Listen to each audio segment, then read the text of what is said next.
Joining us now for his first hit in 2023, and we hope he had a wonderful holiday. It's our NHL insider from TSN and the Dregs Hockey Podcast, Mr. Darren Dreger. How you doing? How are your holidays? Holidays were good. Because I don't have a whole lot of involvement with the World Junior Hockey Championship from a TSN perspective. I watch the games and I enjoy them. It's a nice period of reprieve and downtime, right? The part that I struggle with selfishly, though, is you come back into the mainstream mix earlier this week, yesterday to be fact, Tuesday. And, again, not complaining. I did the Jets-Flames games last night, but we recorded the podcast. I had a bunch of radio. We had insider trading for SportsCenter. And all of a sudden, you grow accustomed to these 12, 14-hour days when you're in that routine. But coming off of several days of not doing much and then having to grind it out the way I did on Tuesday, I'm like, all right, I guess I'll have to get my hit you upside the head, doesn't it? Yeah. It kind of did. I'm not going to lie. Hey, let's do one little World Junior segue here. I asked this to Jeff Patterson yesterday. Did one GM, and it only takes one, but did one GM see Connor Bedard in these first 5 games at the very least and go, we'll take. I was wondering, but no, we're going to do it for sure. Time for a punch. Well, look, it's funny because I have had a couple of executives more from the scouting side of things, reach out in the last couple of days. And, I mean, the goal that he scored in overtime against Slovakia, how do you describe it? I mean, it was brilliant. There's no doubt about that. So I think, though, collectively, from a scouting perspective, anyone who's watched this kid a few times, handful of times, whatever, play in the Western Hockey League, play on the international stage, you can see the elite skill set. But what you wonder about are some of the details and then whether or not he's an in-the-moment type of player. And that's what's impressed teams now, NHL clubs, is they're looking at the details. So they're dissecting his shot as compared to Austin Matthews or Ovechkin or somebody like that. And, the stick that he uses, like, honestly, just the little minute mechanics of what makes good players potentially great players. And then the intangible is what I said a minute ago. In the moment. And this kid, I mean, you can see the ice water just run through his veins. He's sitting on the bench. He's emotionless, right? He throws his leg over that board and gets onto the ice, and you feel like there's something game-changing about to happen. And those are the things that the general managers, more than the mechanics and what the player looks like, those are the little intricate details that they kind of look at and go, okay, tanking isn't really possible, but making sure we move out a collection of players and don't bring anything back that's going to help us this season, that's how you do it. Yeah. I've always felt this first week back in the NHL when Canada's in the medal round is a little bit of your NHL team is the afterthought because we got Canada playing for junior medals. So, but let's get to the Vancouver Canucks, Dregs. They've lost 3 in a row. We are through the holiday season. They are 7 points back of a playoff spot with 4 teams to jump. And, by the way, 2 of those teams are the defending Cup champions in Colorado and the other Western finalist in Edmonton, if they're going to get there. What are you hearing? Are they resigned to the fact that the playoffs are not going to happen for them this year? Yeah, I mean, they wouldn't admit that. I mean, it's starting to look a bit more obvious, and that'll absolutely present itself in the not-too-distant future here. It's still a game-by-game analysis, and, we got more of that versus the Islanders last night. And, there's some tough takeaways from that game, right? And there's been, enough negative publicity around the Vancouver Canucks all season long. Then it felt like, okay, they won some games. Things were starting to come back on track. And the narrative was shifting a little bit. And then you go into the holiday break, and then you run into the JT Miller, Colin Delia situation. And then JT Miller defending his lack of production and saying he's a better player and all of that. So now the focus comes back in a negative connotation on an individual player. And then you look at the post game from the head coach, Bruce Boudreau, last night, and it all collectively, again, becomes an organizational focus as opposed to, okay, well, here are some things that we can take away from this game. Individually, here are some things that can be done. We can't erase the good. We have to embrace and learn from the bad, all of that. But instead, we get nitpicking, as we should, focused on some of the things at this point in the season are borderline shocking in terms of reactions. Yeah, including some of the things we heard from the head coach last night, Dregs. I know they got your antenna up from Coach Boudreau. Yeah, and many, I think, nationally, not just locally. I think we can all appreciate the disappointment from Boudreau. The frustration for sure. I mean, he believes and feels like he's deeply invested emotionally, physically. He's trying to do everything he can to coach this team to success. But the takeaways from the postgame for me, number one, he again brought up how the club sags when they face adversity. They're fine when they have the lead, but as soon as they lose the lead or they're chasing, they lack that will to compete, if you will. I don't think that that's uncharacteristic of teams that are in a transition. We used to see that from the Leafs. We used to see that from the Oilers. Then the other comment that he made, and again, he's being asked specific questions, so I don't want to pour this all on Boudreau, but he was asked about the discrepancy in shot blocking in that game alone. And, he made it abundantly clear that Vancouver Canucks don't have players that are willing to do that, to compete at that level. That gets challenging, I would think. If I'm a player in that room and now I'm hearing what is portrayed and perceived as finger pointing from my head coach, that's pissing me off. I'm not going to lie. And then thirdly, he was asked, well, again, is it a lack of will or want? What's going on here? And he goes, you're asking the wrong guy. I know I want to win. Separating himself from the team, yeah. Difficult. Just such a small soundbite, but a real divisive one. Because, you can't tell me when you look throughout that dressing room that the majority of those players don't feel like they're deeply invested and they're doing what they can do. I know we've been on Coach Watch really all season, though, Dregs, but has the intensity picked up then, or are you on a greater Coach Watch this week than you would have otherwise been prior to those comments?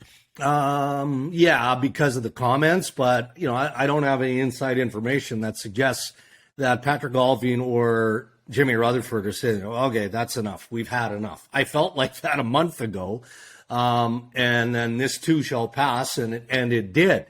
But as I've said on the program a bunch of times before here, fellas, I look at either later this month or even right after the All-Star as the right position for change if you're going to do that. Because, to go back to how we started the conversation, then you've got a real hard understanding of where you're at, right?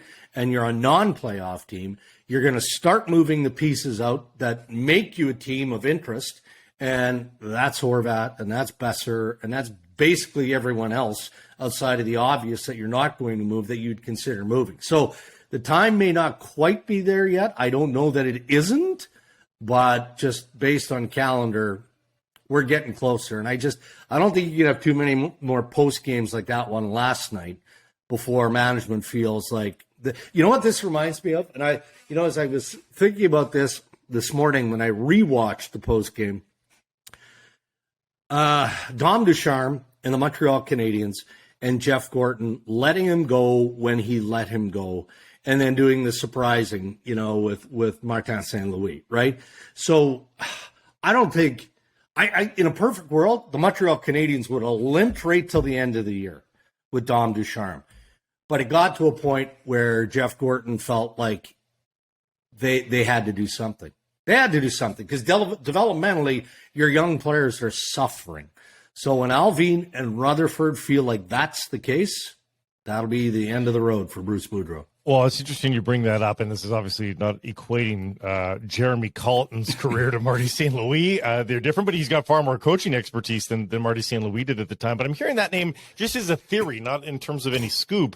Yeah. Just because he's doing such a great job with the Abbotsford Canucks, who we might need to remind people have a bunch of Canucks that we thought were going to be Vancouver Canucks for much of the season. And Nils Höglander and Vasily Podkolzin down there still. Yeah, those guys are still there, not to mention prospects like Jack Rathbone, who we thought would be Vancouver Canucks this year as well. I mean, if they do move out bodies, that theoretically allows for Jeremy Colleton to come up, replace Bruce Boudreau, and bring some of those guys with him maybe for some continuity of development. Does that make some sense now? Does that fit into, again, this theory that you're floating? And Mike Yo's available too, but Colton's doing it right now with some of those guys that they want to see. It feels, though, Blake, and I understand the connection, and it does make sense to answer your question. I don't think you do it unless you're committing to Jeremy Colton long-term, as the next head coach of the Vancouver Canucks. And that's where it gets complicated. Not because Jeremy Colton isn't a good coach. And if he is the right coach, and Rutherford and Alvin believe he's the right coach, doesn't matter what's out there. Doesn't matter if it's Tocchet or if it's Brunette or it's Kirk Muller or somebody like that, excuse me, with some history with Rutherford. When you make that call, you make that call. Otherwise, if you're not convinced that Colton is the right guy, why upset what he's got going organizationally with Abbotsford? He's doing a good job. You've got to be mindful developmentally of those players there because you expect them to be Vancouver Canucks players. So if you're looking for a stopgap, maybe you have to look at what you have internally in Mike Yeo, or you make a bigger decision on a Rick Tocchet, who's really the only available guy, right? That makes sense. He's sitting on a TV panel. He's not Andrew Burnett, who's coaching on a real good team, or I mentioned Muller because of the history between Rutherford and Muller, but he's working with Darryl Sutter and the Calgary Flames. So it does make some sense, but only if they're committed to Colton longer term. Patrick Kane, and we'll see what the prognosis is from the Chicago Blackhawks, but needless to say, a scenario that is somewhat nightmare for a team already having a nightmare season, and that is that potentially an injury that would affect the trade value of one of your bigger chips. It brings me to Bo Horvat, who scores 2 more goals tonight, is sitting there hanging with the league leaders, Alex Ovechkin. We're asking on our Bodog poll question, when should they trade him, now or at the trade deadline? Do you have any insight here, Dregs, about whether prices are going to be good enough that Jim Rutherford, who's known to move early, usually as a buyer, but known to move early on deadline, or are the cap implications going to force it to be closer to the deadline because it's easier to fit salary closer to the deadline? Well, it is. It's easier to fit salary. You're right. And so from the teams who are cap teams that have interest, it's more palatable around the first week of March, first couple of days leading up to the deadline. However, I think it's important to note what we know, though, the wants are of the Canucks in return. And whether that's from Horvat or that's Boeser Horvat or Myers Boeser Horvat, whatever. We know that they want a good young NHL center and a good young right shot defenseman. Well, let's then discuss what age we're talking about here. If those are NHL players, and they are NHL players, then you're getting some cap relief by moving those players. So it's not just, the collection of draft picks and prospects.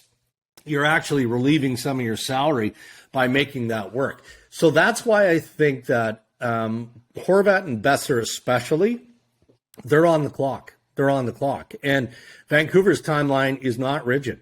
When they get the deal offered to them on either one of those guys, that makes sense, that is going to help them as early as the start of next season. As early as the start of next season, then they're going to make that move. So that might accommodate more of the teams that we're talking about here if they can move some payroll. Do you have anything to add on the Lafreniere possibility there with the healthy scratch last week? Not really, other than, obviously everyone's antennas went up.